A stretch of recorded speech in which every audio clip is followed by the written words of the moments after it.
Hello and welcome back to CSC253, Advanced C# Programming. My name is Alan, and in this video I will be introducing you to graphical user interfaces.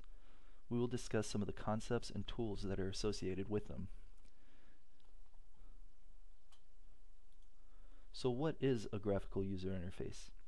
Graphical user interfaces, referred to as GUI for short, provides users with a way to visually interact with an application to perform tasks and make them easier to use. There are three major building blocks to a GUI. Forms, which function as a container-like object to hold other objects.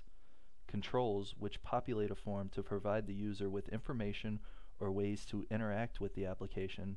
And events, which perform predefined actions when requested by the user. Now let's take a look at some of these in the actual development environment.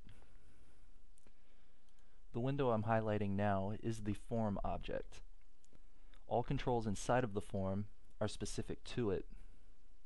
This means that if you make changes to the form itself, it may directly affect the controls inside of the form. This even includes destroying the form. Inside of the form, we have some of these controls. A label with the text Intro to GUIs, and a button which says click me for an event. Controls provide the developer with ways to display, organize, and manipulate data for the user. There are a number of controls which can be customized in many ways. We will be going into much more detail about some of the different types of controls and how to customize them in the next video. Let's run this application and see what happens.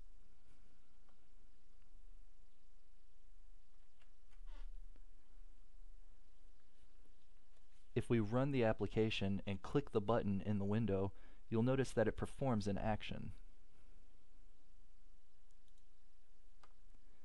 The act of making something occur upon performing an action is known as an event. When the user clicks the button, you see an event occurs which tells the program the button was just pressed. What am I supposed to do now? The program then handles this event by performing an operation that was specified by you, the programmer. Well, that concludes our brief introduction to GUIs. I hope this gave you a basic understanding of what a GUI is, as well as a few of the different basic objects that can make up a GUI. In the next video, we will be taking a closer look at controls. We'll discover how to add controls from scratch to our Windows forms, manipulating control properties, as well as exploring the different types of controls available to you, the developer.